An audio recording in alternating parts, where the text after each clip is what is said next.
5월 2일 복된 이 아침 하나님께서 우리에게 주시는 귀한 말씀은 룻기 1장 15절에서 22절의 말씀입니다. 그의 백성됨을 사수하라 라는 제목으로 같이 말씀 나누도록 하겠습니다. 생존의 문제 때문에 그 베들레헴 땅을 떠나온 나오미였는데 모압은 더 좋은 삶을 위한 선택이었습니다. 하지만 더 좋지 못한 결과를 마주하고 있는데 세상적 노력의 결과가 항상 선할 수만은 없다라는 그 아이러니를 경험하여 맞닥뜨리게 된 것이죠. 그래서 다시금 돌아가고자 합니다. 하나님이 기업으로 주신 땅을 버림으로 인해 여호와의 손이 자신을 치셨음을 알았고요. 그래서 다시금 하나님께 돌이키기로 작정한 것이죠. 하지만 걸림돌이 있었습니다. 남편과 두 아들이 모압 땅에서 죽은 상황에서 오늘도 함께하는 두 며느리 오르바와 룻이었습니다. 사실 말이 걸림돌이지 그녀들에게는 너무 미안했습니다. 더 이상 해줄 것이 없었어요. 그래서 유다에 돌아가기로 결심한 나오미가 두 며느리들에게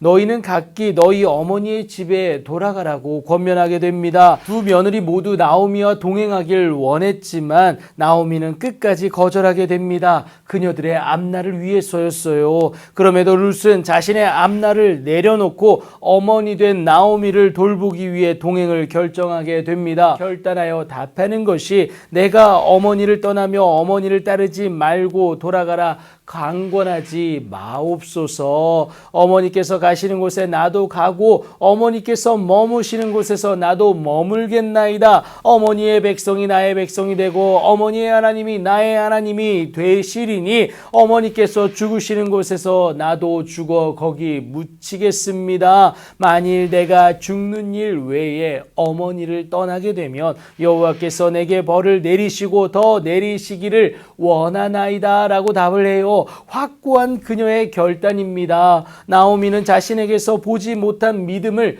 룻에게서 발견하게 되는데 그래서 더 이상은 말하지 않게 됩니다. 여러분, 나오미에게 만약 이 믿음이 있었더라면 그녀는 베들레헴을 떠나지 않았을 겁니다. 하나님에 대한 그 믿음이 있으면 생존의 문제는 넉넉히 뛰어넘을 수 있음을 알 뿐만 아니라 하나님의 그 때를 흔들림 없이 기다려낼 수가 있기 때문에 그래요. 하지만 그녀에게는 이 믿음이 없었습니다. 두 여인, 여러분, 어울릴 수 없을 듯한 고부가 베들레헴에 이를 때에 온 성읍이 그들로 말미암아 떠들며 이르기를 이가 나오미냐라고 하면서 반기게 됩니다. 하지만 나오미는 그렇게 기쁘지만은 않았어요. 하나님보다 생존의 문제를 해결하기 위해 집중했던 지난날의 모습이 부끄러웠고요. 함께 떠났던 가족은 모두 죽어버렸기 때문에 그렇습니다. 그래서 나오미가 나를 나오미라 부르지 말고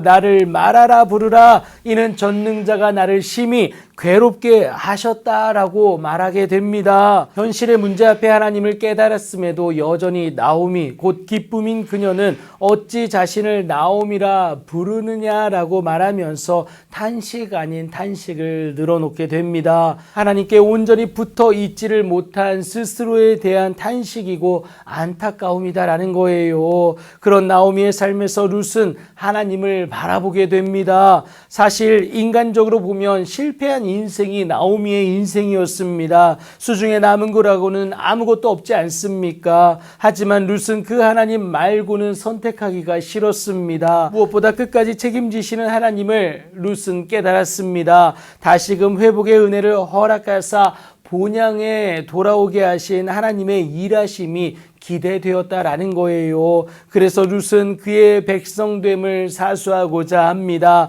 하나님의 선택으로 나오미의 며느리가 되어서 하나님의 백성에 편입된 그 은혜를 상실하지 않음으로 누리고자 했다라는 겁니다. 당장은 눈에 보이는 결과물이 없을 수도 있으나 그 나중은 하나님으로 말미암는 최고의 은혜, 크고 은밀한 은혜가 주어질 것을 룻은 기대했다라는 겁니다. 룻처럼 하나님을 끈질기게 붙잡을 수 있어야 합니다. 하나님을 붙잡는 자가 그의 회복하심의 은혜의 주인공이 될 수 있기 때문에 그래요. 그렇게 하나님의 백성된 수혜자로서 그 은혜를 꼭 붙들고 나아가는 여러분들의 귀하고 복된 오늘이 되길 예수님의 이름으로 축복합니다.